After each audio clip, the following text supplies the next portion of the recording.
Hello student, my name is Nandini. आप सभी का फिर से स्वागत है हमारे करंट अफेयर्स सेशन में। तो चलिए स्टार्ट करते हैं।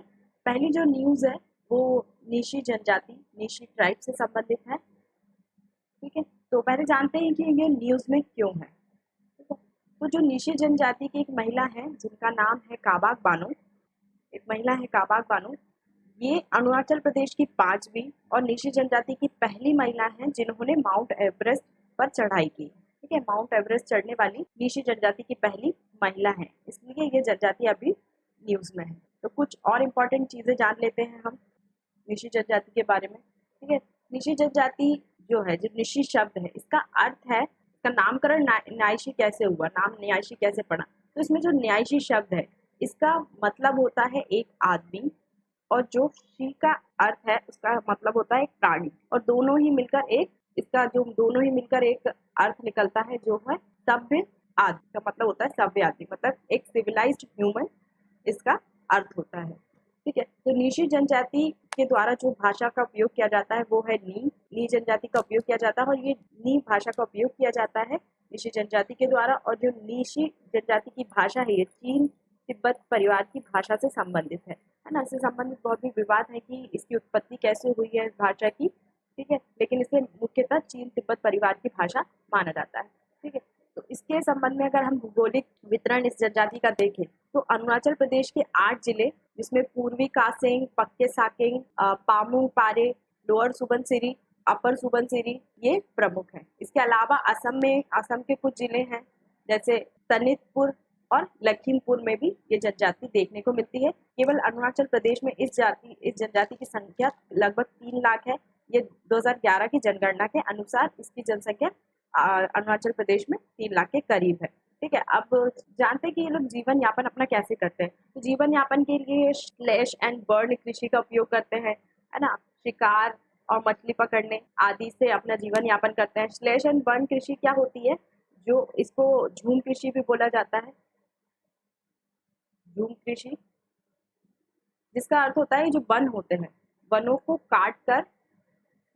काट देते हैं और मतलब भूमि को साफ किया जाता है, वनों को काट कर वहां पर कृषि की जाती है। ठीक है, तो इसे झूम कृषि या स्लैश कृषि का उपयोग करके ये लोग अपने जीवन यापन करते हैं। इसके अलावा ये लोग बढ़ई, बुनकर, मिट्टी के बर्तन बनाने का कार्य, बहुत सारी हस्तशिल्प जो कलाएं हैं वो भी जानते हैं।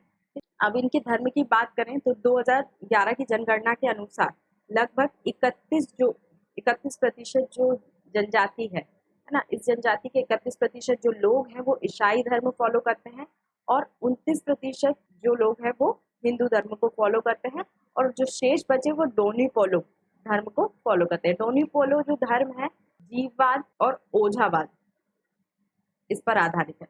जीववाद मतलब कि ये जो भी वस्तु है हमारे आसपास उसमें एक आत्मा है, उसमें एक मतलब उसमें एक जान है, ऐसी अवधारणा को वो मानते हैं। ओझावाद जो तंत्र मंत्र मानते हैं उनको बोलते हैं। ठीक है, तो बाकी जो शेष बची जनजाति है वो इसको फॉलो करती है। और जो डोनी फॉलो है इसका अर्थ होता है चंद्रमा या सूर्य, है ना। चंद्रमा सूर्य को ये अपने माता पिता या फिर अपने देव के रूप में उनकी पूजा करते हैं। इसके अलावा अगर हम बात करें त्योहारों की तो उनके 3 प्रमुख त्योहार हैं जैसे बूरी बूट, न्योकुम और लोंगटे। प्रमुख इनके त्योहार हैं। मतलब ये भगवान को, मतलब जो देवी देवता हैं उनको प्रसन्न करते हैं, किस लिए इनका स्वास्थ्य अच्छा रहे, समृद्धि बनी रहे, फसल अगर अच्छी होती है तो भी ये देवी देवताओं को पूजते हैं। ठीक है, और इसमें ये कैसी जनजाति है, इनका समाज कैसा है, पितृसत्तात्मक समाज है। ठीक है, पितृसत्तात्मक समाज है, और बहुपत्नी विवाह भी यहाँ पर, बहुपत्नी रखने का मतलब एक से ज्यादा पत्नी रखने का प्रचलन यहाँ पर है। एक पितृसत्तात्मक समाज है। और सबसे अच्छी बात है कि यहाँ पे जो जाति वर्ग में इनका समाज बटा हुआ नहीं है। एक सामान्य विभाजन जरूर उपस्थित है, लेकिन जाति वर्ग में बटा हुआ यहाँ पर समाज नहीं है। और यहाँ पे ये जो जनजाति है महिलाओं को शांति, प्रगति, समृद्धि आदि का सूचक मानते हैं। तो ये था निशी ट्राइब है उसके संबंधित कुछ इंपॉर्टेंट फैक्ट्स। ठीक है, हो सकता है जनजाति से संबंधित कुछ बहुत सारे क्वेश्चन आपको एग्जाम में देखने को मिलते हैं, तो इससे संबंधित क्वेश्चन भी आपको देखने को मिल जाए। ठीक है, इससे संबंधित एक क्वेश्चन है, चीन तिब्बत भाषा परिवार क्या है। चीन तिब्बत भाषा परिवार क्या है, इसका आंसर भी आप पढ़ सकते हैं। तो चलिए आगे बढ़ते हैं। तो ये जनजाति मुख्यतः अरुणाचल प्रदेश में पाई जाती है। तो एक बार अरुणाचल प्रदेश को हम मैप में देख लेते हैं। तो ये इंडिया के मैप में यहाँ पे ये अरुणाचल प्रदेश है, ये सेपरेट मैप है अरुणाचल प्रदेश का। इसकी जो राजधानी वो ईटानगर है। इसके वर्तमान जो मुख्यमंत्री हैं वो पेमा खांडू हैं और वर्तमान गवर्नर है वो केवल्य त्रिविक्रम परनायक। तो चलिए आगे चलते हैं नेक्स्ट न्यूज पर। 2023-24 ट्रांसमिशन विस्तार में भारत का कौन सा राज्य टॉप पर है? Which state of India is on top in transmission expansion 2023 and 24? Uttarakhand, Uttar Pradesh, Bihar या मध्य प्रदेश? कौन सा राज्य टॉप पर है? ट्रांसमिशन जो लाइन होती है बिजली के लिए जो बिछाई जाती है उनके विस्तार में कौन सा राज्य टॉप पर है? इसका आंसर आप हमें कमेंट में लिखकर बता सकते हैं क्या आंसर है। जितनी ज़्यादा आप आंसर लिखेंगे कमेंट में उतना ही वो आपके दिमाग में बैठेगा और ज़्यादा टाइम तक आपको वो याद रहेगा। विच state of India is on top in transmission expansion 2023 and 24?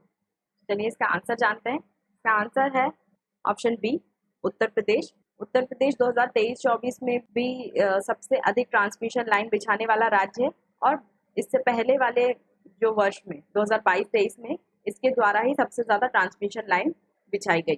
ठीक है, तो ये उत्तर प्रदेश से संबंधित न्यूज़ है। तो हम जान लेते हैं उत्तर प्रदेश मैप में। ये है मैप में उत्तर प्रदेश। उत्तर प्रदेश की राजधानी लखनऊ है। उत्तर प्रदेश के जो वर्तमान मुख्यमंत्री हैं वो योगी आदित्यनाथ सिंह और इसकी जो वर्तमान गवर्नर है वो आनंदीबेन पटेल है। नेक्स्ट न्यूज़ पर चलते हैं। एवरेस्ट फतेह करने वाली भारत की सबसे उम्रदराज महिला कौन बनी है? Who became the oldest woman in India to conquer Everest?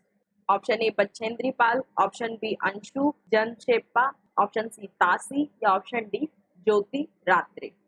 तो सबसे अधिक उम्र की महिला जिन्होंने भारतीय महिला जिन्होंने एवरेस्ट पर चढ़ाई की है। तो इसका सही आंसर है ऑप्शन डी ज्योति रात्रे, है ना। इन्होंने 55 वर्ष की उम्र में माउंट एवरेस्ट पर चढ़ाई की है। इनसे पहले जो थी वो संगीता बहाल थी, है ना। इन्होंने 2018 में माउंट एवरेस्ट पर चढ़ाई की थी 53 वर्ष की उम्र में। तो उसके बाद जो सबसे अधिक उम्र की महिला कौन बन गई है? ज्योति रात्रे।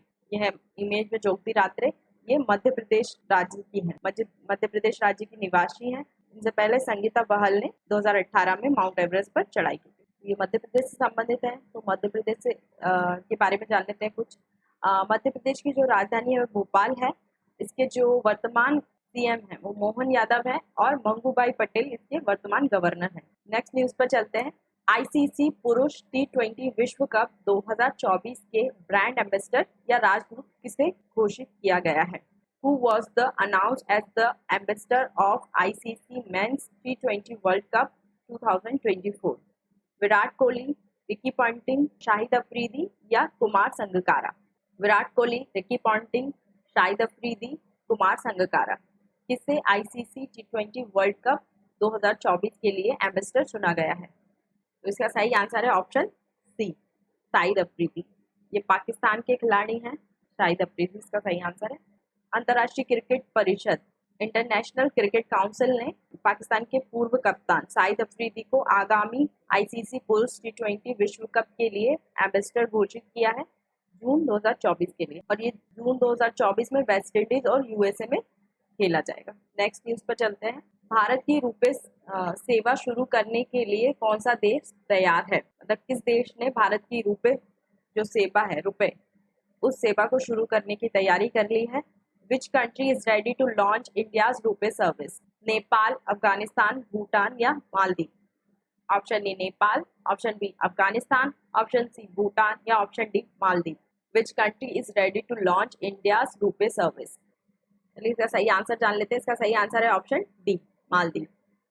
अभी हाल ही में मालदीव के साथ हमारा मतलब अभी थोड़ा तनाव चल रहा था संबंध में, उसके बाद भी मालदीव ने भारत की रुपए सेवा को अपने क्षेत्र में लॉन्च करने का निर्णय लिया है। ठीक है, इससे क्या होगा कि भारत और मालदीव के जो संबंध बिगड़ गए उनको वो सुधरेंगे। नेक्स्ट क्वेश्चन पे चलते हैं। भारतीय रिजर्व बैंक आरबीआई ने किस गैर बैंकिंग वित्तीय कंपनी पर जुर्माना लगाया है? Option A hero FinCorp, option B LIC housing finance limited, option C Aditya Birla finance limited, option D Cholamandalam investment and finance company limited. Reserve Bank of India has imposed penalty on which non-banking financial company? Option A Hero FinCorp, option B LIC Housing Finance Limited, option C Aditya Birla Finance Limited, या option D Chola Mandal investment and finance company limited. किस कंपनी पर RBI ने अभी हाल ही में जुर्माना लगाया है? Option A hero FinCorp, B LIC, Aditya Birla या चोल मंडल। किस पर आरबीआई के द्वारा अभी हाल ही में जुर्माना लगाया गया?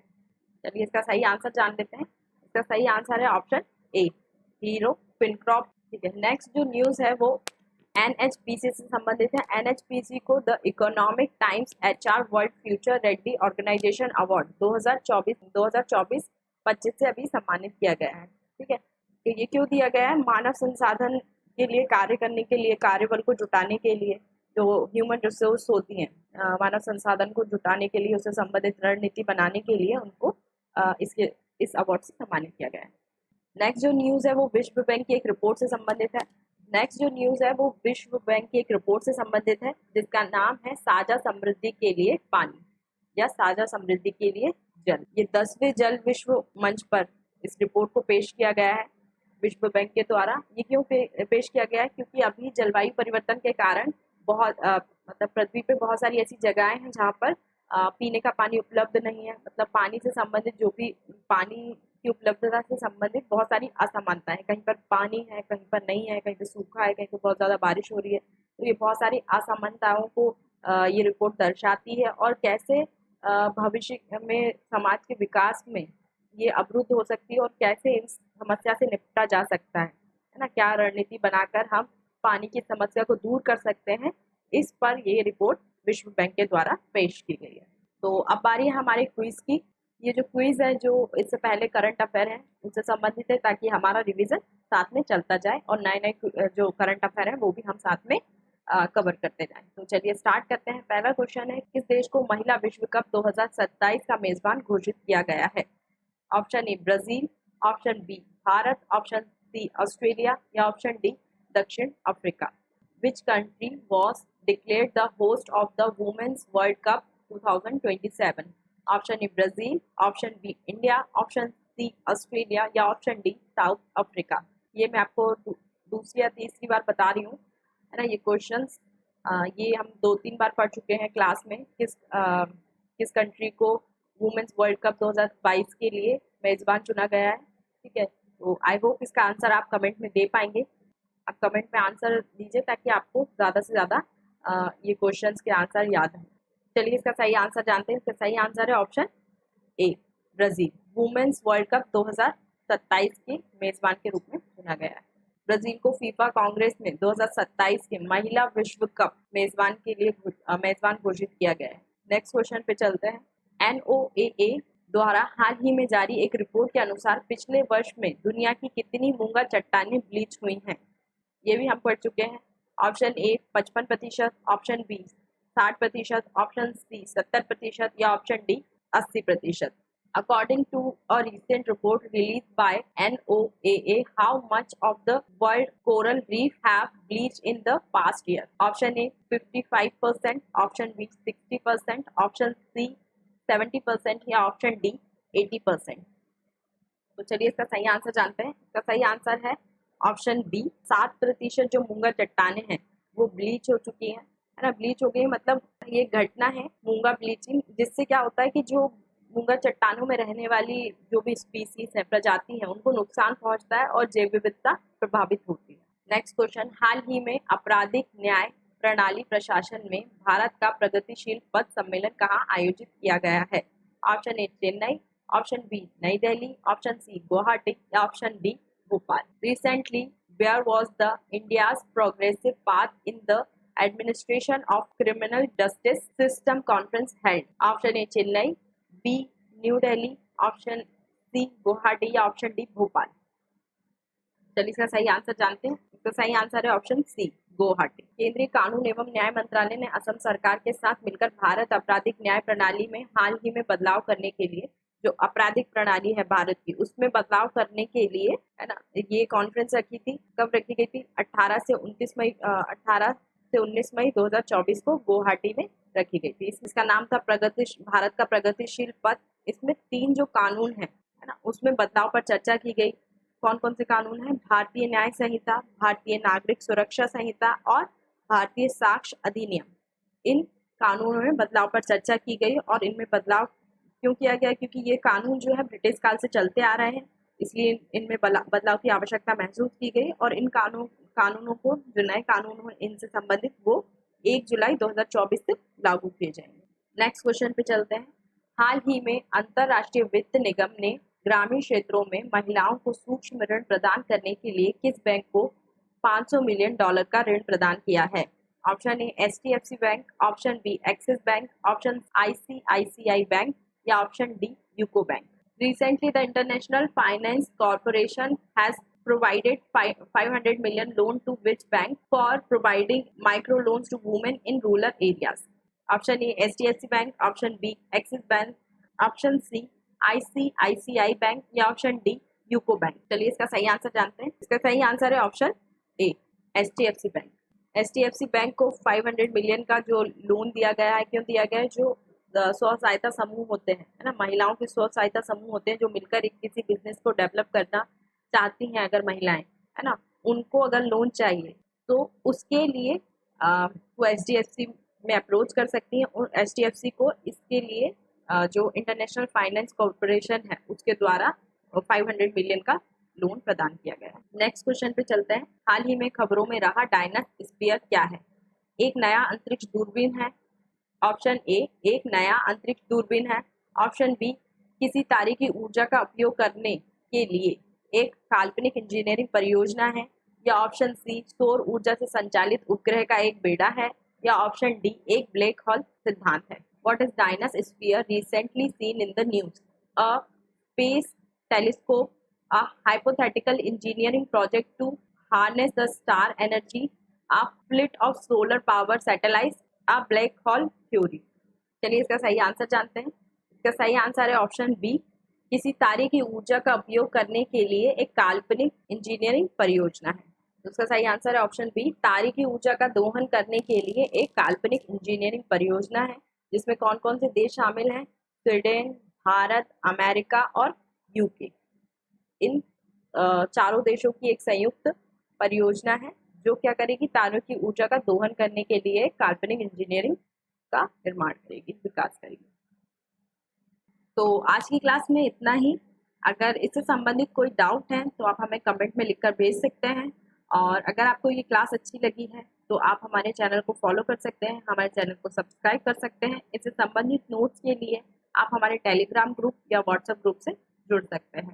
ठीक है, तो वीडियो को लाइक करना ना भूलें, चैनल को सब्सक्राइब कर लें। Thank you.